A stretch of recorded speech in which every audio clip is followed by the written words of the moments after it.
أعوذ بالله من الشيطان الرجيم بسم الله الرحمن الرحيم إن الله اشترى من المؤمنين أنفسهم وأموالهم بأن لهم الجنة صدق الله العظيم سبحان اللہ سبحان اللہ الصلاة والسلام عليك يا رسول الله الصلاة والسلام عليك يا حبيب الله الصلاة والسلام عليك يا شفيع المذنبين الصلاة والسلام عليك يا رحمة للعالمين. حمد و صلاة کے بعد معزز شرکائے محفل، مہمانان گرامی، حاضرین و سامعین، آج ہم سید الشہداء راکب دوش مصطفیٰ سبحان اللہ سبحان اللہ راکب دوش مصطفیٰ اور شہیدان کربلا کی بارگاہ میں نذرانہ محبت لے کر حاضر ہوئے ہیں. سبحان اللہ. اپنے اپنے الفاظ انداز میں دوستوں نے اپنی عقیدتوں کا اظہار کیا. اللہ پاک نے قرآن کریم میں ارشاد فرمایا ان اللہ اشترى من المؤمنین، اللہ نے ایمان والوں سے سودا کر لیا ہے. واہ واہ سبحان اللہ سبحان اللہ. اللہ نے ایمان والوں سے ایمان والوں سے سودا کر لیا ہے. انفسہم و اموالہم، ان کی جانوں اور ان کے مالوں کا. واہ واہ سبحان اللہ سبحان اللہ. یہ جو الفاظ ہیں قرآن کریم کے، اس سے پتہ چلتا ہے کہ جس کے سینے میں ایمان ہے اس کے پاس جو مال ہے یا اس کی جو جان ہے وہ اس کی اپنی نہیں، وہ اللہ کی. بے شک بے شک. اللہ نے فرمایا کہ اس بات میں کوئی شک و شبہ نہیں کہ جن کے پاس قیامت تک ایمان کی دولت موجود ہے، جن کے سینوں میں ایمان کا نور موجود ہے، ان سے اللہ نے سودا کر لیا ہے. ان کی جانوں کا اور ان کے مالوں کا. انفسہم و اموالہم، ان کی جانیں بھی اللہ نے خرید لی ہیں اور ان کے مال بھی اللہ نے خرید لیے ہیں. واہ سبحان اللہ سبحان اللہ. یہ کمال کرم ہے اس رب کائنات کا کہ یہ جان اور مال دیا بھی اس نے ہے. واہ واہ واہ سبحان یہ اللہ. جان اور مال دیا بھی اسی نے. دیا بھی اسی نے ہے، خود ہی عطا کر کے خود ہی سودا کر لیا ہے. سبحان اللہ. یہ بڑا اس کا فضل ہے. اور ایمان یہ ایسی دولت ہے جس کو نصیب ہو جائے وہ زندگی کے کسی موڑ پہ ناکام نہیں ہوتا. سبحان اللہ. ایمان جس کو مل جائے وہ کبھی بھی زندگی کے کسی موڑ پہ ناکام نہیں ہوتا، کیونکہ یہ رب کائنات کا اعلان ہے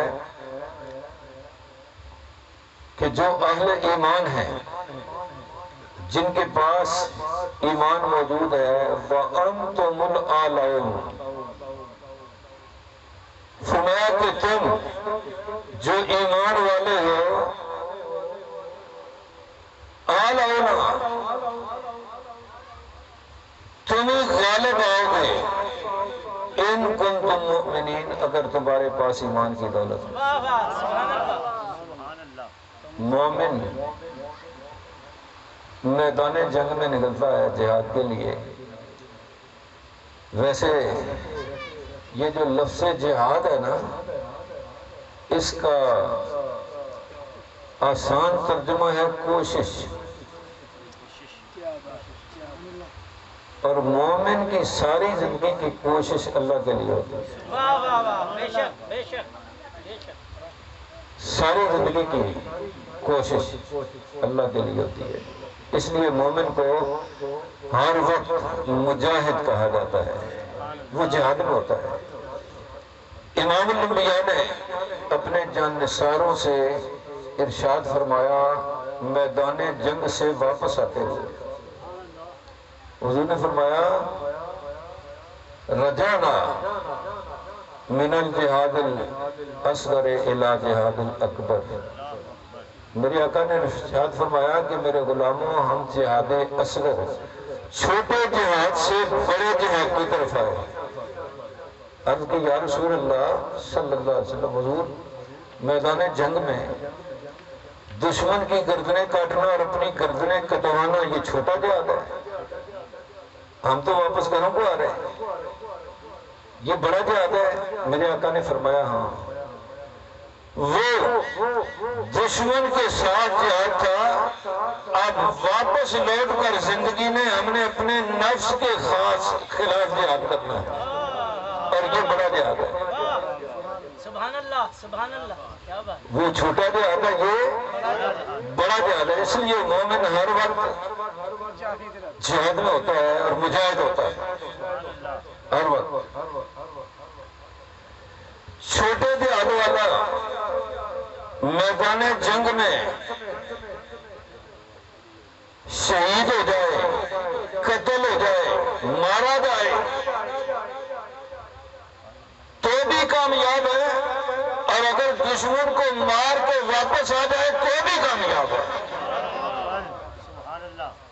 میدان جہاد میں مومن دشمن کی گردن کاٹ لے تو غازی ہو جاتا ہے، اور اپنی گردن کٹوا جائے تو شہید ہو جاتا ہے. اور شہید کے بارے میں میرے رب نے قیامت تک آنے والی ساری اپنے محبوب کی امت کو بتا دیا. فرمایا وَلَا تَقُولُوا لِمَن يُقْتَلُ فِي سَبِيلِ اللَّهِ أَمْوَاتٌ. فرمایا جو میدان جنگ میں اللہ کے نام پہ جہاد کرتا ہوا مارا جائے، قتل ہو جائے، اسے مردہ نہ کہو، وہ زندہ ہے. گردن کٹوانے سے حیات جاودانی ملتی ہے، ہمیشہ کی زندگی، نہ ختم ہونے والی زندگی. یہ اللہ پاک نے ایک مقام پہ فرمایا. یہ آیت بدر کے شہیدوں کی شان میں اتری تھی.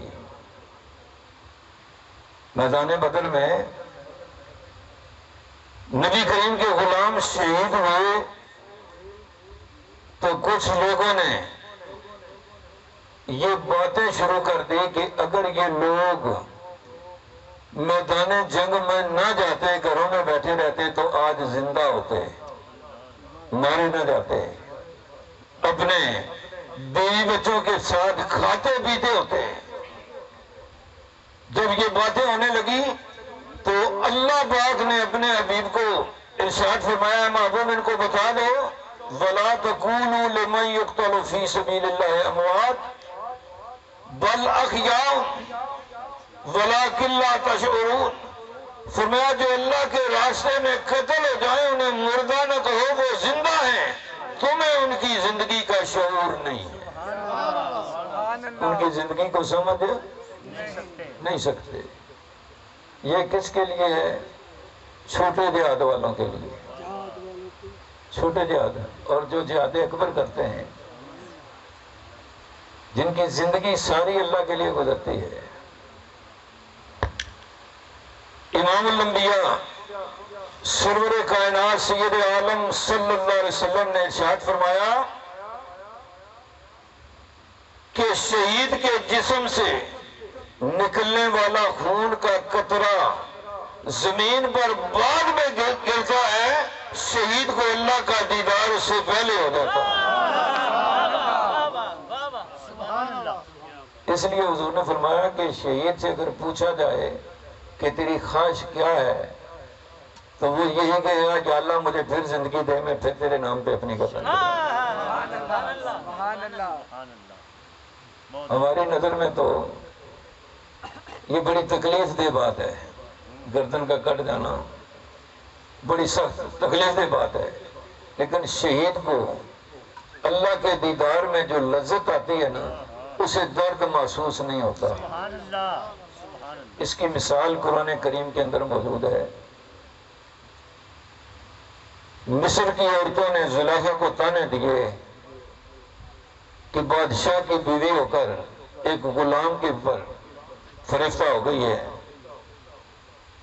تو زلیخا نے کہا کہ تم نے یوسف کو دیکھا نہیں، اگر دیکھ لو تو تانے نہ دو۔ انہوں نے کہا دکھا دے۔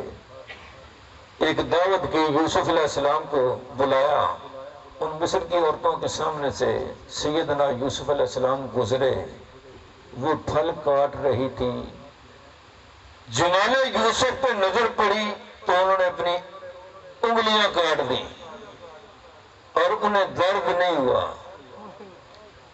انگلیاں کٹ گئی، درد تکلیف نہیں ہوا۔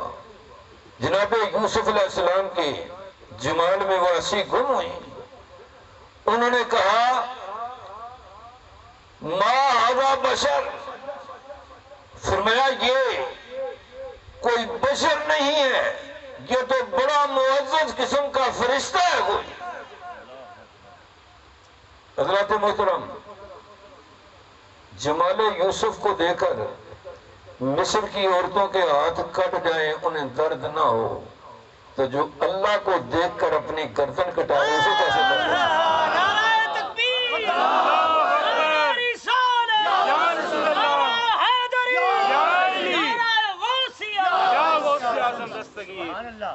جمال یوسف مشہور ہے، قرآن کریم کے اندر تذکرہ ہے، سورہ یوسف کو خوبصورت قصہ اللہ نے خود قرار دیا ہے۔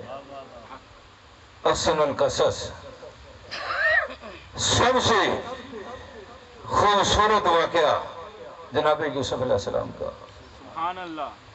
اللہ نے اتنا جمال عطا فرمایا کہ سیدہ عائشہ صدیقہ رضی اللہ تعالیٰ عنہ ام المومنین نے عرض کی یا رسول اللہ صلی اللہ علیہ وسلم، حضور اس نے یوسف کا بڑا چرچہ ہے، قرآن کریم میں بھی ان کا تذکرہ ہے، کیا یوسف علیہ السلام آپ سے خوبصورت ہے؟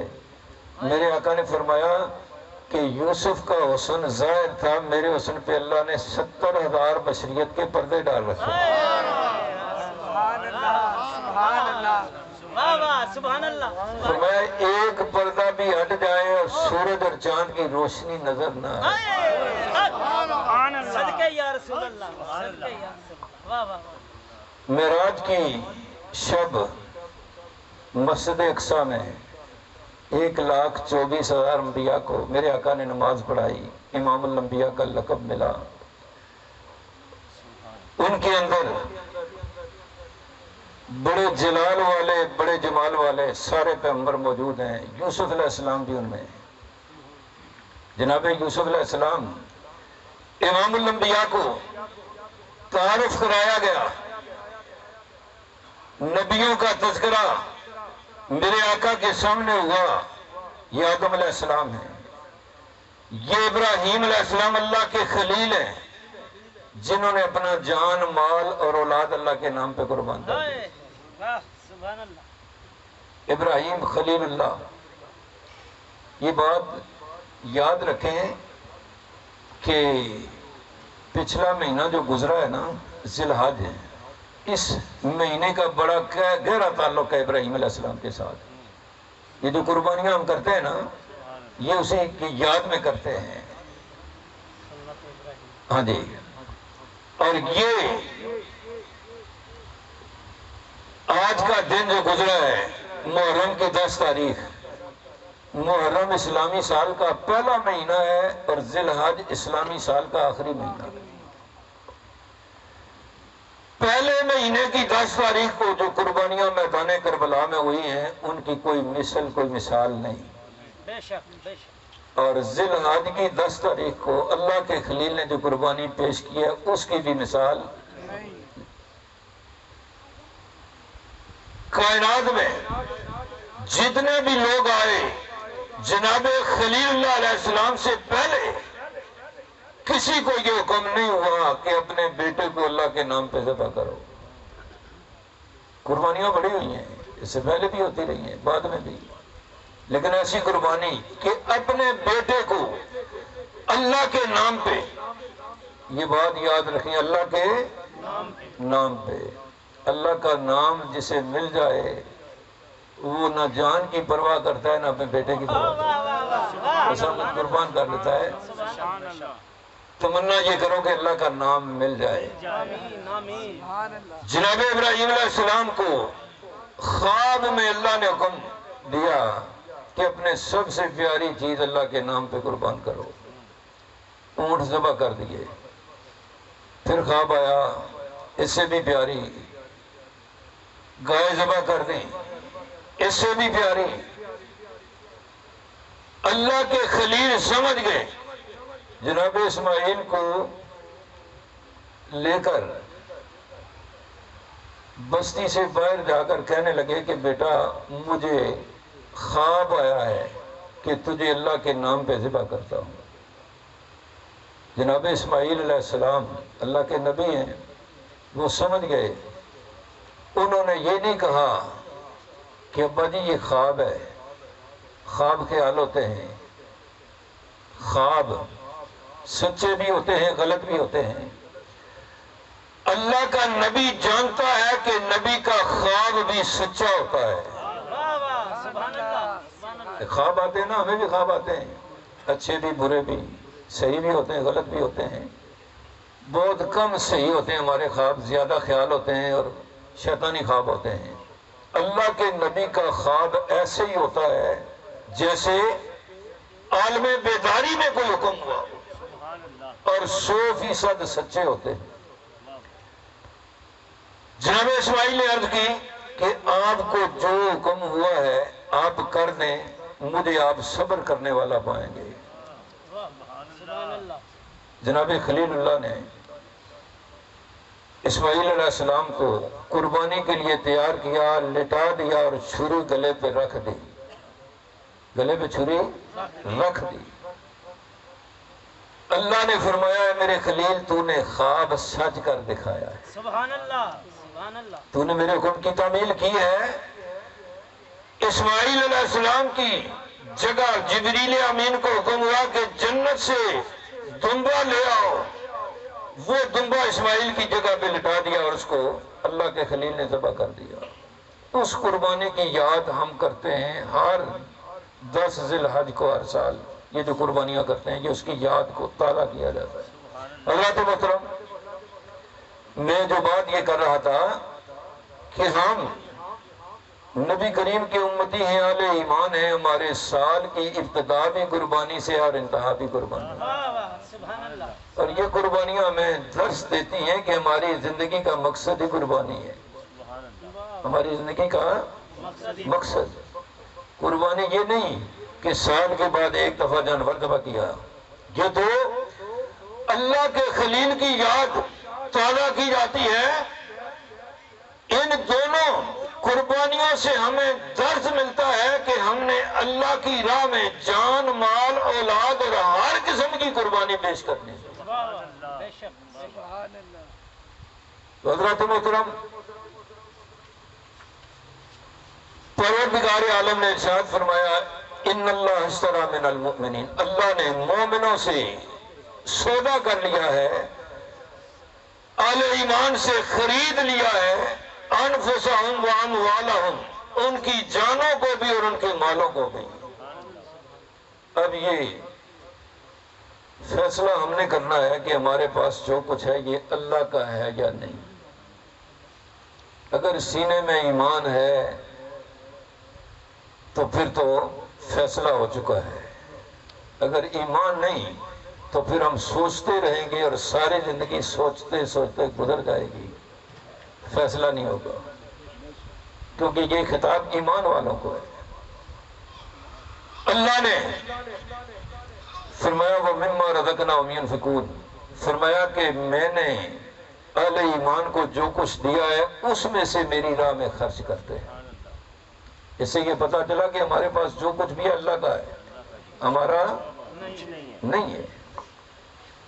جنہوں نے یہ خیال کیا کہ یہ ہمارا مال ہماری محنت کا نتیجہ ہے، ہمارے فن کا کمال ہے،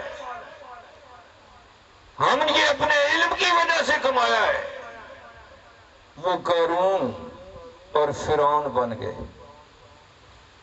قارون اور فرعون بن گئے۔ قارون نے موسیٰ علیہ السلام کی بارگاہ عرض کی کہ اللہ کی بارگاہ میں دعا کریں کہ اللہ مجھے مال دے، میرے پاس بہت سا مال ہو، میرا دل کرتا ہے میں اللہ کی راہ میں کھلا خرچ کروں۔ یہ ایسی تمنا ہے کہ ہم سب کو بھی ہے، ہاں جی، ہم بھی یہی چاہتے ہیں کہ اللہ ہمیں بہت سارا مال دے، لیکن تاریخ یہ بتاتی ہے کہ ایسے ہوتا نہیں۔ جب اللہ دیتا ہے تو بندہ ہے اس بات کو بھول جاتا ہے۔ ہاں جی، قارون نے عرض کی کہ اے اللہ کے کلیم، آپ اللہ سے کلام کرتے ہیں میرے لیے، اللہ کی بارگاہ میں عرض کریں میں غریب ہوں، میں امیر ہو جاؤں، پیسہ آ جائے، مال آ جائے، دولت آئے، میں اللہ کی راہ میں کھلا خرچ کروں۔ جناب کلیم کی دعا سے قارون امیر ہو گیا، بڑا مال جمع کیا۔ جب موسیٰ علیہ السلام نے اس سے زکوٰۃ مانگی تو انکار کر دیا، زکوٰۃ کا منکر ہو گیا، اللہ کے حکم کا منکر ہوا تو مومن سے کافر ہو گیا، کفر میں چلا گیا۔ اللہ پاک نے فرمایا کہ اے میرے کلیم، تیرے کہنے پہ میں نے اس کو امیر تو کر دیا، لیکن میں بندوں کو جس حال میں رکھتا ہوں وہ ان کے لیے بہتر ہوتا ہے۔ زکوٰۃ کا منکر ہوا۔ موسیٰ علیہ السلام نے فرمایا کہ اللہ نے تجھے مال دیا ہے، اس میں سے زکوٰۃ دینی۔ کہنے لگا کون اللہ؟ یہ تو میرے فن کا کمال ہے، یہ جو میں نے دولت کمائی ہے یہ میرے فن کا کمال ہے۔ حضرت محترم، قدرت کی گرفت ہو جائے نا تو ایک لمحے میں سارا فن ختم ہو جاتا ہے۔ بے شک، فالج کا اٹیک ہو جائے، بڑے بڑے صحت مند ادھر ہی کرنٹینا ہو جاتے ہیں، سارا فن ختم ہو جاتا ہے، سارا علم جواب دے جاتا ہے، سارا کمال زوال ہو جاتا ہے۔ اس لیے اپنے اپنے ایمانوں کی طرف خیال کرو اور اس بات پہ اللہ کے فرمان پہ غور کرو۔ اللہ نے جو کچھ دیا ہے اور پھر اس کے بدلے میں جنت کا سودا کر لیا ہے، اس اللہ کے دیے ہوئے کو ہم استعمال کیسے کر رہے ہیں؟ اس کے ساتھ ہم انصاف کر رہے ہیں یا نہیں، عدل کر رہے ہیں یا نہیں؟ یاد رکھو، جس معاشرے میں انصاف ختم ہو جائے وہ مٹ جاتا ہے، کیونکہ اس کے بدلے میں، اس کے مقابلے میں ظلم ہے۔ جہاں انصاف نہیں ہوتا وہاں ظلم ہوتا ہے۔ اور یہ صرف بادشاہوں کا کام نہیں کہ وہی ظلم کرتے ہیں وہی انصاف کرتے ہیں، ہر بندہ، نبی کریم کا ہر امتی اس بات پہ غور کرے کہ اللہ نے مجھے جو کچھ عطا کیا ہے، جو مال ہے، جو جان ہے، جو صلاحیتیں عطا کی ہیں، اس کے ساتھ میں انصاف کرتا ہوں یا نہیں۔ یہ ہر بندے کے لیے ہے،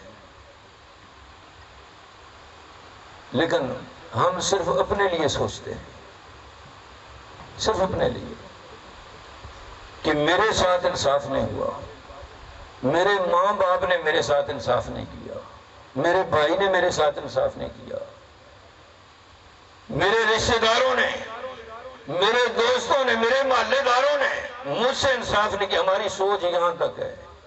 حضرات محترم، اس طرح کبھی معاشرہ درست نہیں ہوتا۔ ہم نے ایسے سوچنا ہے کہ میں نے انصاف کیا یا نہیں،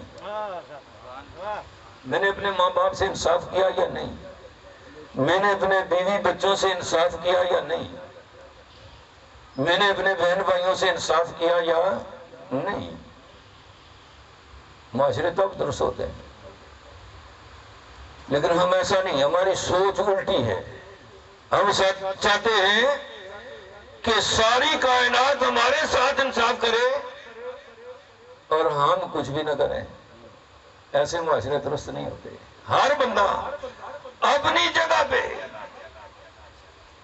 اس بات پہ غور کرے کہ میں نے اللہ کی عطا کردہ نعمتوں کے ساتھ کتنا انصاف کیا ہے، معاشرہ درست ہو جائے گا۔ واہ واہ واہ سبحان اللہ سبحان اللہ سبحان اللہ، کیا بات۔ حضرات محترم، امام علی مقام نے میدان کربلا میں انصاف کیا، انصاف کیا، ظالم کے سامنے بیٹھ کر انصاف کیا۔ نبی کریم صلی اللہ علیہ وسلم نے ارشاد فرمایا کہ ظالم کی مدد کرو اور مظلوم کی مدد کرو۔ صحابہ نے عرض کی یا رسول اللہ، مظلوم کی مدد تو سمجھ میں آتی ہے کہ اس کے ساتھ ظلم ہو رہا ہے، ظالم کی مدد کیا ہے؟ حضور نے فرمایا کہ اس کو ظلم سے روکو، واہ واہ واہ سبحان اللہ، یہ ظالم کی مدد ہے، اس کو ظلم سے روکو۔ امام علی مقام نے ہر قسم کے کردار کے ساتھ میدان کربلا میں انصاف کیا، دین کے ساتھ انصاف کیا، ایمان کے ساتھ انصاف کیا، اولاد کے ساتھ انصاف کیا، ہر کردار کے ساتھ۔ اہل ایمان کی زندگی قربانی سے شروع ہوتی ہے، قربانی پہ ختم ہوتی ہے۔ کوئی جان کی قربانی دیتا ہے، کوئی مال کی، کوئی اولاد کی،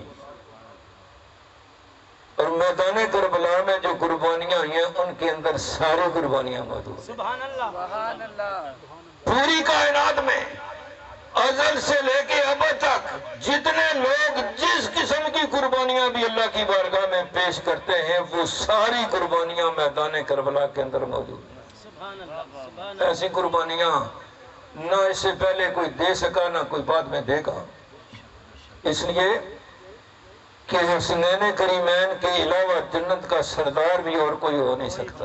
بے شک بے شک، اور قانون قدرت یہ ہے کہ جتنا بڑا امتحان ہوتا ہے ڈگری اتنی بڑی ملتی ہے، سبحان اللہ، سبحان اللہ، جتنا بڑا امتحان ہوتا ہے ڈگری اتنی بڑی ملتی ہے۔ یہ کمال اللہ کا کمال فضل اور کمال کرم ہے کہ دیتا بھی خود ہے اور فرماتا ہے کہ اس کو میرے ساتھ سودا کر لو، سودا بھی خود کرتا ہے اور سودے کے بدلے میں جنت عطا کرتا ہے۔ ان اللہ اشتری من المؤمنین انفسهم واموالهم بان لهم الجنہ، اور ادھر رب کائنات نے فرمایا وانتم الاعلون ان کنتم مؤمنین، فرمایا اگر تم مومن ہو تو کائنات کے اندر کوئی طاقت تمہارے اوپر غالب نہیں آ سکتی، تم ہی غالب آؤ گے اگر تمہارے سینوں میں ایمان کا نور موجود ہے۔ بس بات اتنی سی ہے کہ ہمارا دعویٰ بھی ایمان کا ہے، ہم سب کا، اور یہ ایمان کم اور زیادہ ہوتا رہتا ہے، گھٹتا اور بڑھتا رہتا ہے۔ اللہ پاک نے فرمایا جب ایمان والوں کے سامنے اللہ کا کلام پڑھا جائے زادتہم ایمانا، ان کے ایمان زیادہ ہو جاتے ہیں، سبحان ان کے اللہ، ایمان زیادہ ہو جائے گا۔ بڑھ جاتے ہیں۔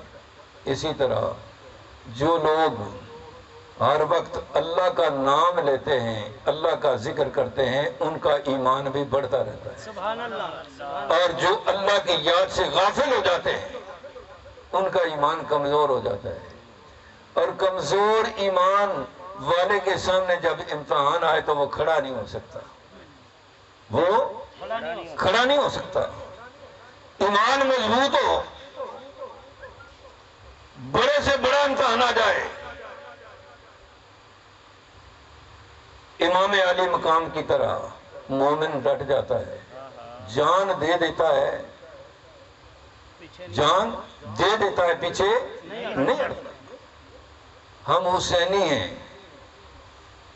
ہم امام علی مقام کو ماننے والے ہیں، ان سے محبت کرنے والے ہیں، لیکن اس محبت کو پرکھنے کے لیے ہم نے دیکھنا ہے کہ حق اور صداقت کے لیے ہم کھڑا کتنی دیر ہوتے ہیں. ہمیں تو تھوڑی سی پریشانی آ جائے تو ہمارا ایمان جواب دینے لگتا ہے. تھوڑی سی مصیبت آ جائے، آزمائش آ جائے، یہ یاد رکھو یہ اللہ کا وعدہ ہے. قرآن کریم میں وَلَنَبْلُوَنَّكُمْ فرمایا جتنے بھی ایمان والے ہو میں تمہیں ضرور آزماؤں گا.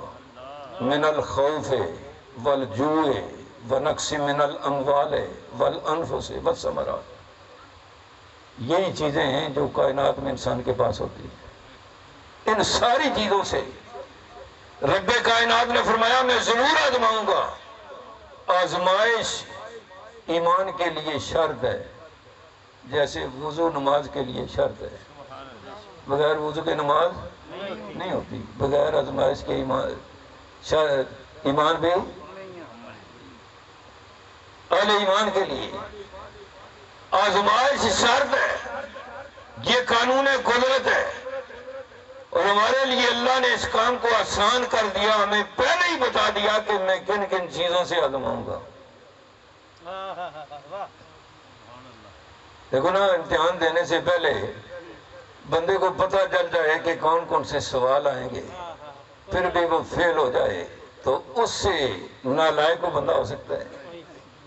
ایک تو وہ ہوتے ہیں نا جن کو پتہ نہیں ہوتا کہ کون کون سے سوال آئیں گے.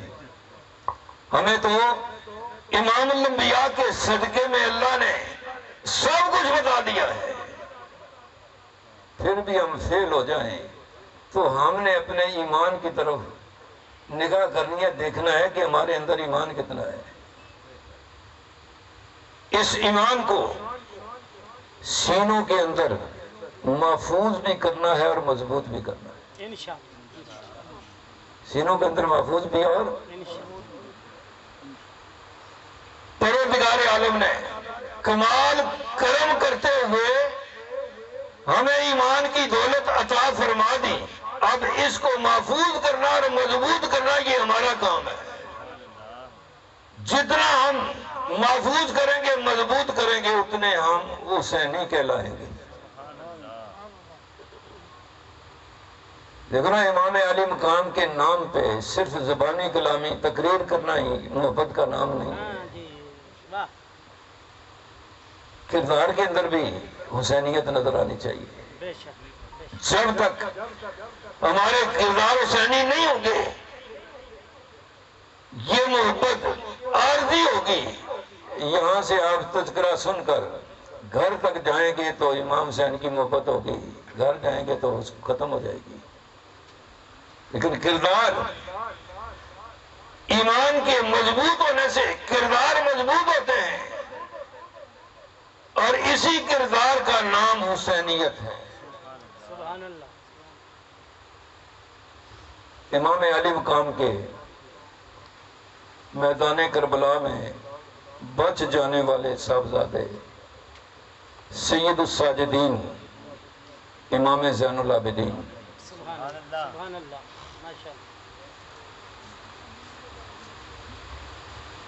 آپ طواف کرنے کے لیے حرم کے اندر اترے تو وقت کا بادشاہ بھی طواف کر رہا تھا لوگوں کے اندر. اور آپ کو پتہ ہے کہ حرم میں بادشاہ گدا سارے برابر ہوتے ہیں. وہاں کسی کا کوئی خیال نہیں کرتا کہ میرے ساتھ کوئی بادشاہ ہے، کوئی وزیر ہے، کوئی امیر ہے، سب ایک ہوتے ہیں. اتنے میں امام زین العابدین مطاف میں داخل ہوئے تو سارے لوگوں کی توجہ میرے امام کی طرف ہو گئی اور رستہ چھوڑ دیا. امام زین العابدین نے اجر اسود کا بوسہ لیا تو بادشاہ کو بڑی حیرت ہوئی کہ میں بادشاہ ہوں، میرے لیے کسی نے رستہ نہیں چھوڑا. یہ کون ہے؟ پوچھا یہ کون ہے؟ فرمایا یہ امام زین العابدین سید الساجدین ہے. وہ امام زین العابدین. آپ سے کسی نے سوال کیا واقعہ کربلا کے بعد کہ اے امام، آپ کو ہم نے کبھی مسکراتے ہوئے نہیں دیکھا. امام زین العابدین نے فرمایا میں نے کربلا کا سارا نظارہ ان آنکھوں سے کیا ہے. اگر تم بھی کر لیتے تو تم بھی زندگی میں کبھی مسکراتے نہیں. وہ امام زین العابدین جو نقش قدم پہ امام علی مقام سید الشہداء راکب دوست مصطفیٰ ان کے نقش قدم پہ ہیں، جن کی رگوں میں حسینی خون ہے، جن کا کردار حسینی ہے۔ آپ کی بارگاہ میں ایک سائل آیا، اس نے سوال کیا، آپ نے اس کے سوال کو پورا کر دیا۔ وہ پھر آیا، آپ نے پھر اس کو عطا کر دیا۔ وہ تیسری مرتبہ آیا تو کہنے لگا کہ یا امام آپ نے مجھے پہچانا نہیں؟ فرمایا پتھر مارنے والوں کو کون بھول سکتا ہے؟ فرمایا تم وہی ہو نا جس نے ہمیں پتھر مارے تھے۔ اس نے کہا آپ نے پہچان لیا پھر بھی مجھے عطا کرے؟ فرمایا وہ تمہارا کردار تھا، یہ ہمارا کردار، وہ یزیدی کردار تھا، یہ حسینی کردار ہے۔ تو حضرات محترم، دشمن بھی آئے سائل بن کے خالی نہیں موڑتے۔ آج ہم حسینی کردار کے علم بردار بننے کی کوشش کرتے ہیں، اور ہمارا عالم یہ ہے کہ ہماری بارگاہ میں ماں باپ، بیوی بچے، بہن بھائی کوئی سوال لے کر آئے ہم پورا نہیں کرتے۔ یہ حسینی کردار نہیں۔ اپنے کردار کے اندر حسینی کردار پیدا کرو۔ اگر چاہتے ہو کہ تمہارا تعلق امام علی مقام سے مضبوط ہو جائے، تمہارا تعلق ان ہستیوں سے جڑ جائے جن کے نقش قدم پہ آج ہم کو ہونا چاہیے، بدقسمتی سے ہم نہیں ہیں۔ تو میرے دوستو، واقعات کربلا بڑے دردناک ہیں، میری ہمت نہیں میں ان واقعات کو بیان کروں، بڑے دردناک ہیں۔ ہم نے اس میں سے حسینی کردار کو لینا ہے۔ حضرت امام علی مقام کے 5 بیویاں تھیں اور 6 بچے تھے، 4 بیٹے 2 بیٹیاں۔ آپ کی دوسری بیوی جناب حیدر قرار مولا علی کرم اللہ تعالی وجہ الکریم کی دوسری بیوی، مولا علی کی 9 بیویاں تھیں اور 36 بچے تھے، 18 بیٹیاں 18 بیٹے۔ آپ کی دوسری بیوی تھی ام البنین، غازی عباس کی ماں۔ انہوں نے ایک دفعہ غازی عباس کو فرمایا کہ عباس بیٹا کبھی بھی حسین کی برابری نہیں کرنی، حسین کی برابری نہیں کرنی، اس لیے کہ حسین کی ماں جیسی تیری ماں نہیں، حسین کے نانے جیسا تیرا نانا۔ یہی وجہ تھی۔ میں حسینی کردار آپ کو بتا رہا ہوں کہ کیسے ہوتے ہیں۔ غازی عباس علمدار پیکر وفا ساری زندگی امام علی مقام کو آقا حسین کے خطوات تھے۔ بھائی نے کہا آقا حسین، کیونکہ ماں کی وصیت تھی۔ حضرات محترم، محرم کی 10 تاریخ کو 3 دن سے پانی بند ہے، عورتیں اور بچے پیاسے ہیں۔ امام علی مقام نے ارشاد فرمایا غازی عباس سے کہ عباس میرے بھائی، امام علی مقام ان کو بھائی کہتے تھے لیکن وہ آقا حسین کہتے تھے۔ فرمایا میرے بھائی بچے پیاسے ہیں، ذرا نہر فرات سے پانی لے کے آؤ۔ غازی عباس نے مشکیزہ لیا، فرات کی طرف گئے۔ 22,000 یزیدی راستہ روک کے کھڑے تھے۔ عباس نے، علمدار نے، غازی نے 22,000 دشمنوں کی صفوں کو چیرتے ہوئے نہر فرات کے اندر پہنچ گئے۔ اب کیا منظر ہے کہ غازی عباس کے پاؤں کے نیچے پانی ہے، غازی عباس کے پاؤں کے نیچے۔ آپ گھوڑے پہ ہیں، گھوڑا فرات میں ہے، پانی ہاتھ میں لیا پھر پھینک دیا، پیا نہیں۔ غازی عباس کے گھوڑے نے بھی پانی نہیں پیا۔ مشکیزہ بھر کر واپس آئے، دشمنوں نے بازو قلم کر دیے، پانی خیموں تک پہنچنے نہیں دیا۔ امام عالی مقام کے جان نثار نے، پیکر وفا نے کائنات والوں کو یہ بتا دیا کہ نہر فرات ہمارے قدموں کے نیچے ہے، لیکن آج ہمارا جو مسئلہ ہے وہ پانی نہیں ہے۔ میں پینا چاہوں تو پی سکتا ہوں، لے کے بھی جا سکتا ہوں، لیکن ہمارا مسئلہ آج پانی نہیں ہے۔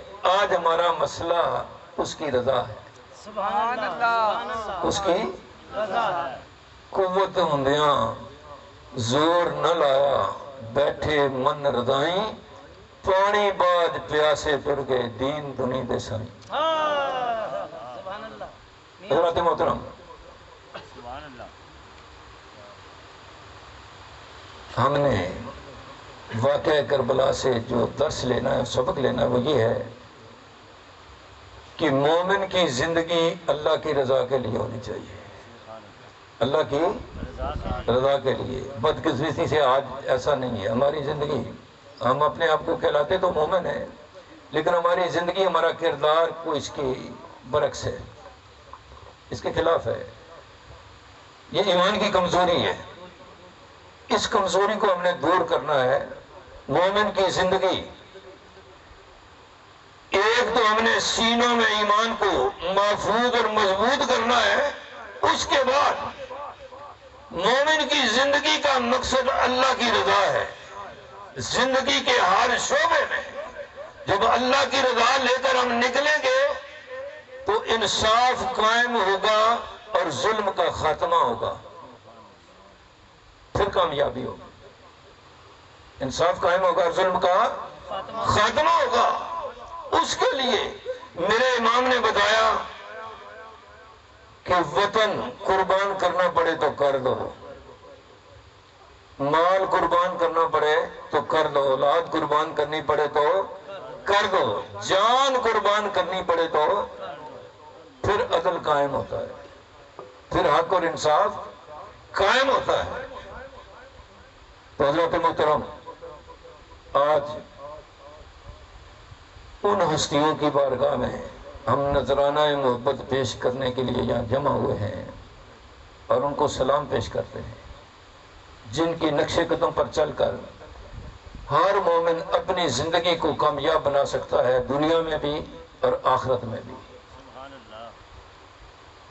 آج ہم ان کی بارگاہ میں نذرانہ سلام لے کر، نذرانہ عقیدت، نذرانہ محبت لے کر حاضر ہوئے ہیں اور عرض کرتے ہیں کہ کربلا کی خاک میں پنہاں ستاروں کو سلام، سید کونین کے سب جان ساروں کو سلام، پانی کے بدلے دیا تھا تیر ہرمل نے چلا، ہلکے اصغر سے نکلتے خون کے دھاروں کو سلام، قاسم و باس و اکبر آل محمد اور حسین حیدر اقرار کے سب جان ساروں کو سلام، ان معصوموں کے تصدق، ان جوانوں پر نثار، خون میں لتھڑے ہوئے زہرا کے پیاروں کو سلام، جن کی عظمت کے ترانے حشر تک گائیں گے لوگ، ان بنائے لا الہ الوی دلاروں کو سلام، ان بنائے لائلہ الوید لارے کو سلام۔ اللہ پاک کی بارگاہ میں دعا ہے پروردگار عالم ہماری اس حاضری کو اپنی بارگاہ میں قبول فرمائے۔ جن لوگوں کے سینوں میں ایمان کا نور داخل ہو جاتا ہے ان کے قلوب زندہ و بیدار ہو جاتے ہیں، اور جن کے قلوب سینوں میں زندہ و بیدار ہو جائیں، انسانی قلب کی فطرت ہے وہ ہمہ وقت اللہ کا ذکر کرتے ہیں، وہ ہمہ وقت اللہ کی یاد میں رہتے ہیں، اور یہی مومن کی شان ہے جو اللہ نے بیان فرمائی اور حکم دیا، یا ایھا الذین آمنوا اذکروا اللہ ذکرا کثیرا، اے ایمان والو اللہ کا ذکر کثرت کے ساتھ کرو۔ کثرت ذکر الہی کے لیے سینے میں قلب کو زندہ و بیدار کر کے اللہ کے ذکر میں لگانا یہ ہمارا کام ہے۔ اس سے ایمان محفوظ بھی ہوتے ہیں اور مضبوط بھی ہوتے ہیں۔ تو حضرات محترم، آج ہماری خوش نصیبی یہ ہے کہ ہمارے درمیان ایک ایسی شخصیت موجود ہیں کہ جو داتا گنج بخش سید علی حجویری کے دربار کے سامنے سین داتا میں بیٹھ کر لوگوں کو ذکر قلب کی تعلیم دیتے ہیں۔ میری مراد حاجی سعید احمد قادری صاحب، ان سے گزارش ہے کہ اس پروگرام میں نئے آنے والے لوگ جو چاہتے ہیں کہ ان کے دل اللہ کا ذکر کریں، زندہ و بیدار ہو جائیں، حاجی صاحب ان کو ذکر قلب کا اذن دیں گے، اور اس کے بعد آپ نے اس ذکر کو اس طریقے سے کرنا ہے جیسے طریقہ بتایا جائے۔ آپ کے سینوں میں اللہ کا ذکر کا نور آئے گا، آپ کا ایمان مضبوط بھی ہوگا اور محفوظ بھی ہوگا۔ اللہ پاک عمل کرنے کی توفیق عطا فرمائے۔ جو لوگ ذکر قلب کا اذن حاصل کرنا چاہتے ہیں ان سے گزارش ہے کہ اپنی جگہ پر بیٹھے ہوئے توجہ اپنے دل کی طرف کر لیں، اور قبلہ حاجی صاحب کی آواز سے آواز ملا کر دل ہی دل میں پڑھے اللہ ہو۔ بسم اللہ الرحمن الرحیم۔ جو ساتھی ذکر دینا چاہتے ہیں دل کی طرف توجہ کر کے میرے ساتھ مل کے پڑھیں اللہ ہو اللہ ہو اللہ ہو اللہ ہو اللہ ہو اللہ ہو اللہ ہو اللہ ہو اللہ ہو اللہ ہو اللہ ہو اللہ ہو اللہ ہو اللہ ہو اللہ لا الہ الا اللہ محمد رسول اللہ صلی اللہ علیہ وسلم۔ حضرات گرامی قدر، آپ نے اجازت ذکر قلب جن لوگوں نے آج پہلی مرتبہ دی، مبارک ہو انہیں کہ آج اجازت ذکر قلب کے بعد اب اس کا طریقہ کار بس اتنا ہے، رات کو سونے سے پہلے اس شہادت کی انگلی سے اپنے دل پر اسم ذات اللہ لکھتے ہوئے سونا ہے۔ بار بار اللہ کا نام لکھیں۔ صبح فجر کی نماز کے بعد بڑا بہترین وقت ہے، سفید جب نماز فجر ادا کر لیں، سفید کاغذ پر کالے مارکر سے 66 مرتبہ اللہ کا نام لکھیں، اس کو محبت سے دیکھیں۔ وہ کچھ ہی دنوں میں اس محبت سے دیکھنے کی وجہ سے آپ کی آنکھوں میں آ جائے گا۔ جب آنکھوں میں آ جائے تو لکھنا بند کر دیں، اس کو دل کے اوپر اتارنے کی کوشش کریں آنکھیں بند کر کے۔ میرے پروردگار نے چاہا جو کل کاغذ پہ نظر آتا تھا آج دل پہ نظر آئے گا۔ چلتے پھرتے اٹھتے بیٹھتے دل ہی دل میں اللہ کا ذکر کرتے رہیں۔ چند دنوں میں جو آپ زبان سے کرتے تھے اب دل کی دھڑکنوں میں اللہ اللہ شروع ہو جائے گی۔ جب یہ معاملہ آپ کے ساتھ ہو تو سمجھ لیجئے آج آپ کی گاڑی اللہ کی طرف چل پڑی ہے۔ ایک دن ایسا آئے گا کہ یہ پروردگار عالم کی بارگاہ میں پہنچ ہی جائے گی۔ یہ فیضان مرشدی حضرت سیدنا ریاض احمد گوہر شاہی دامت برکاتہم القدسیہ تھا۔ یہ انجمن سرفروشان اسلام کے بانی و سرپرست حضرت سیدنا ریاض احمد گوہر شاہی کی طرف سے بخشا ہوا ایک تحفہ ہے جو آپ تک پہنچا۔ انشاءاللہ اگر یہ سینوں میں اتر گیا تو پھر اس کی حقیقت اسی وقت پتہ چلے گی کہ جب کبھی راہ خدا میں چاہے اولاد چاہے مال چاہے جان دینی پڑے تو ایک لمحہ لگے گا، اس وقت اس کی عظمت کا پتہ چلے گا۔ اللہ تعالی ہمیں اس کی عظمت کو سمجھنے کی توفیق عطا فرمائے۔ آئیے آخر میں حلقہ ذکر کی طرف چلتے ہیں۔ شہزاد بھائی سے گزارش کروں گا کہ اللہ کے ذکر کی محفل کو ترتیب دیں۔ صلی اللہ علیہ یا رسول اللہ وسلم علیہ یا حبیب اللہ۔ اعوذ باللہ من الشیطان الرجیم، بسم اللہ الرحمن الرحیم۔ قال تبارک تعالی فی شان حبیبہ ان اللہ وملائکتہ یصلون علی النبی یا ایھا الذین آمنوا صلوا علیہ وسلموا تسلیما۔ اللهم صل علی سیدنا مولانا محمد وعلی سیدنا مولانا محمد وبارک وسلم صلوا علیہ۔ بسم اللہ الرحمن الرحیم۔ افضل ذکر کلمہ طیب لا الہ الا اللہ، لا الہ الا اللہ، لا الہ الا اللہ، لا الہ الا اللہ، لا الہ الا اللہ، لا الہ الا اللہ، لا الہ الا اللہ، لا الہ الا اللہ، لا الہ الا